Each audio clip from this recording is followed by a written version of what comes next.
युवराज स्वर्णसेन नीलपद्म महल के बाहर खड़े थे। तभी उन्होंने देखा कि एक दासी अजीब ढंग से चल के आ रही थी। उसने पुरुष की भांति पादुकाएं पहन रखी थी और उसकी कद काठी भी बाकी दासियों से अलग थी। तभी स्वर्णसेन ने देखा कि वो दासी तेजी से नील सरोवर के पास खड़ी आम्रपाली की तरफ बढ़ रही है। स्वर्णसेन ने जब उसके पास खंजर देखा तो वो तुरंत चौकन्ने होकर उसकी तरफ बढ़ गए। इससे पहले वो उस दासी का उद्देश्य समझ पाते उन्होंने आम्रपाली की तरफ देखा, जो होठों पर हल्की सी मुस्कान लिए सरोवर पर खेल रहे उन दो हंसों के जोड़े को देख रही थी। वो उन दोनों में खोई हुई थी। स्वर्णसेन आम्रपाली की तरफ बढ़ रहे खतरे को समझने की कोशिश कर रहे थे। आखिर वो दासी करना क्या चाह रही थी? वो बेचैन होकर खुद से बोले, जरूर कुछ गड़बड़ है, आम्रपाली के प्राण संकट में हैं।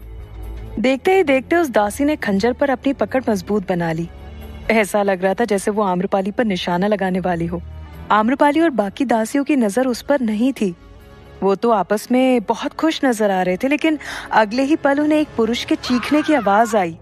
ये आवाज सुनकर आम्रपाली सहित सारी दासियां भी घबरा गईं और सबने उस आवाज की तरफ देखा।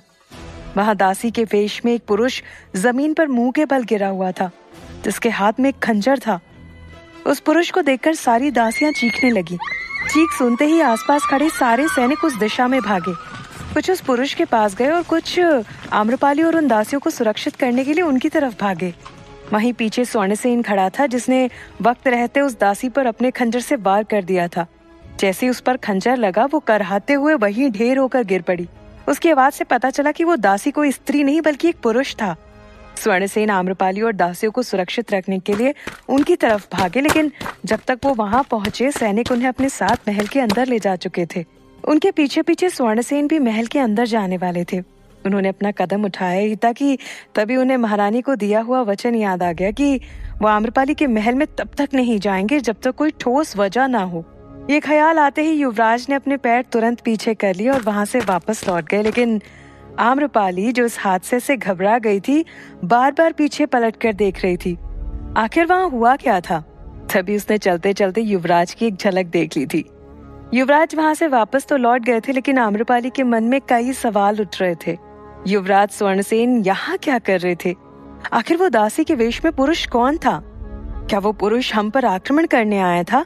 ये सब सोचते हुए आम्रपाली जल्दी से अपने कक्ष में आई और भागते हुए खिड़की के पास गई। उसने देखा कि सैनिक उस पुरुष को उठाकर राजमहल की तरफ ले जा रहे थे, पर युवराज स्वर्णसेन उसे नजर नहीं आए। आम्रपाली चारों तरफ देख रही थी। तभी उसकी नजर राजमहल के रास्ते पर चुपके से जाते हुए युवराज पर पड़ी। उन्हें देखते ही आम्रपाली ने कहा, भला युवराज स्वर्णसेन नीलपद्म महल के बाहर क्या कर रहे थे और इस तरह छुपकर राजमहल में क्यों जा रहे हैं? आम्रपाली के मन में युवराज स्वर्णसेन के प्रति संदेह उठ रहा था, लेकिन इधर युवराज महारानी को पता न चले इसलिए छुपकर महल के अंदर जा रहे थे। पर आम्रपाली इसका अलग ही अर्थ निकाल रही थी। आम्रपाली खुद से कहती है, इन पर तो हमें पहले ही संदेह था, लेकिन अब इनकी हरकत देखकर हमारा संदेह यकीन में बदल गया है। परंतु एक बार समझ में नहीं आया, ये जो पुरुष दासी वेश में आया था उसके हाथ में खंजर था, लेकिन उसे खंजर मारकर गिराने वाला कोई और है। आखिर हुआ क्या था? क्या कोई हमें मारने आया था या फिर हमारी रक्षा करने? ये कहते हुए आम्रपाली अपने बिस्तर पर जाकर बैठ गई और सरना को याद करते हुए कहती है, काश तुम यहाँ होती सरना, तो इन सब की असली वजह पता चल जाती। लेकिन एक बात तो तय है, आज जो भी कुछ हुआ उसमें युवराज स्वर्णसेन का हाथ जरूर है, अन्यथा उन्हें अपने ही राजमहल में छुपकर जाने की क्या आवश्यकता पड़ गई।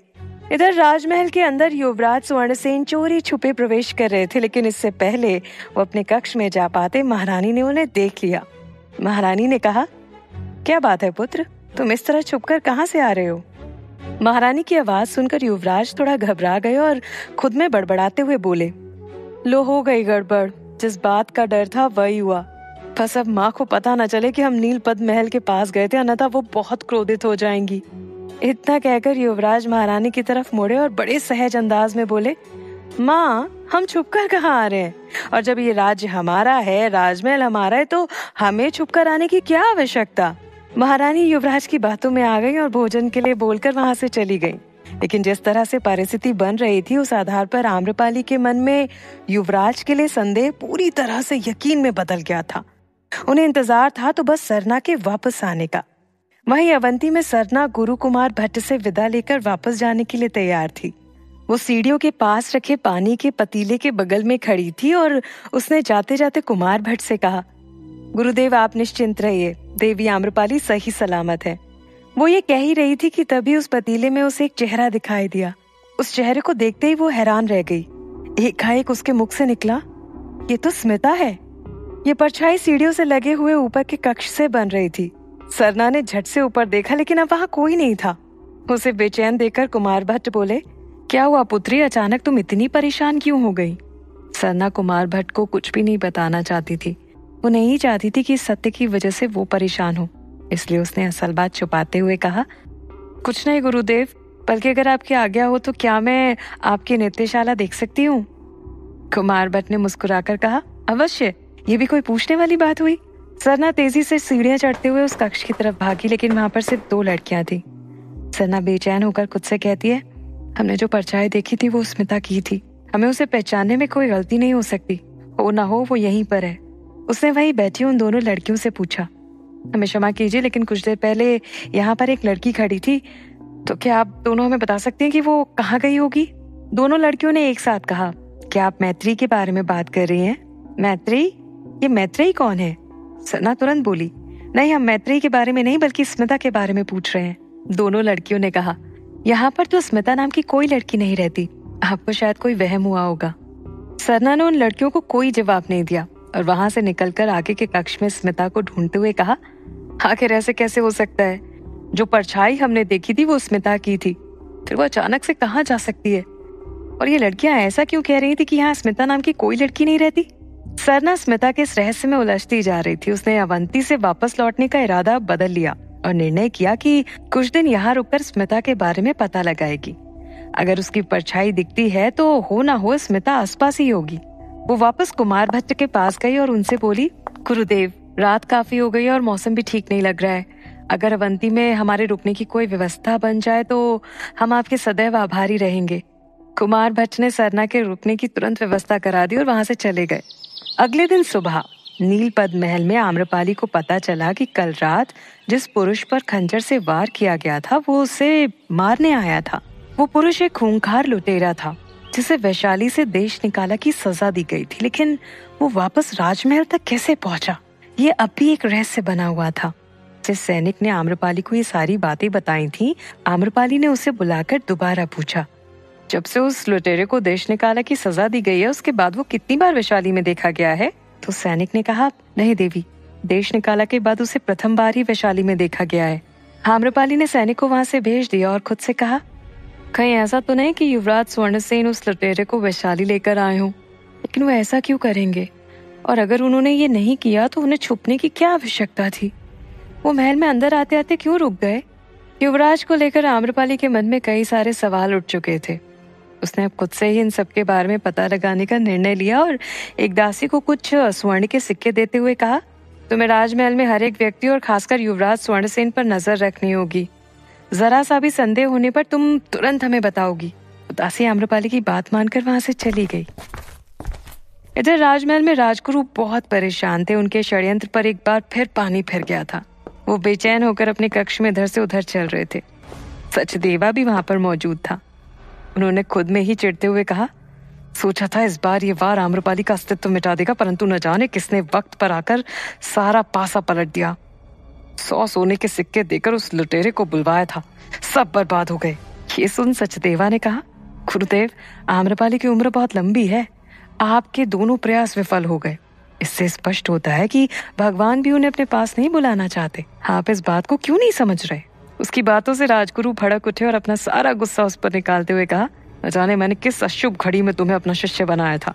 कभी तो तुम समझदारी भरी बातें किया करो, दिमाग लगाओ। अगर आम्रपाली जीवित रही तो वो दिन दूर नहीं जब वैशाली की सड़कों पर रक्त की नदियां बहेंगी।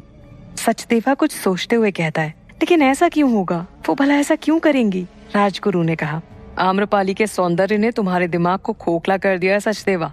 जरा सोचो, सप्तभूमि प्रसाद के साथ साथ 9 कोटि स्वर्ण भार की इकलौती स्वामिनी है वो। अगर एक बार उसने ठान ली तो सहस्त्र सैनिकों की टुकड़ी खड़ी कर वैशाली पर आक्रमण कर सकती है। ये सब सुनकर सचदेवा का चेहरा लटक गया। वह आम्रपाली के लिए बुरा नहीं सुनना चाहता था, लेकिन एक शिष्य के कर्तव्य से बंधा हुआ था, इसलिए राजगुरु से कुछ नहीं कह सकता था। राजगुरु ने अपनी बात आगे बढ़ाते हुए कहा, वैसे भी उसकी सौंदर्यता के पीछे पूरा वैशाली पागल है। पुष्करणी अभिषेक का अवसर देकर पुष्करणी के जल को अपवित्र करवा दिया। अगर आने वाले कल में उसने राजा के विरुद्ध विद्रोह करने के लिए कहा तो प्रजा एक पल भी नहीं सोचेगी और हम एक नगरवधू के आगे नहीं झुक सकते। राजा की नजर में ये भले ही एक बहुत बड़ी पदवी हो, परंतु हमारी नजर में कहलाएगी तो वो एक वैश्या ही। शाम का वक्त हो चुका था। मगध साम्राज्य में सम्राट बिंबिसार ने वैशाली निकलने की सारी तैयारियां करवा ली थी। वो इस बार चुपचाप वैशाली के लिए प्रस्थान कर रहे थे। उन्होंने किसी भी रानी को उस बारे में नहीं बताया था।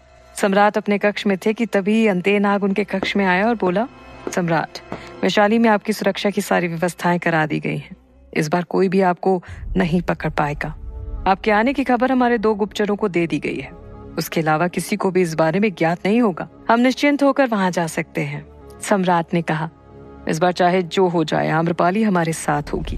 भले ही हमें वैशाली पर आक्रमण क्यों ना करना पड़ जाए, परंतु अब हम आम्रपाली के साथ किसी और को नहीं देख सकते। दिन ढलते ही हम यहाँ से निकल जाएंगे। वही रानी कौशला देवी को इस बारे में खबर हो चुकी थी कि सम्राट बिंबिसार एक बार फिर वैशाली जाने वाले हैं। वो अपनी दासी से कहती है, ये आम्रपाली कौन है?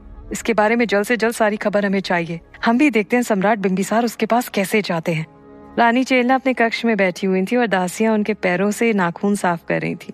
उन्हें खबर ही नहीं थी कि सम्राट वैशाली जाने की तैयारी कर रही हैं। रानी कौशला देवी उनके पास आई और बोली, आप आराम से अपने कक्ष में बैठकर राजसी आनंद लीजिए। वहाँ सम्राट अपने आनंद के लिए वैशाली जा रहे हैं। इन दिनों रानी चेलना थोड़ी कमजोर हो गई थी। उन्होंने जब ये सुना तो वो हैरान परेशान होकर अपनी जगह से खड़ी हो गई और कहती हैं, क्या सम्राट ऐसा कैसे कर सकते हैं? उन्होंने हमें बताया क्यों नहीं?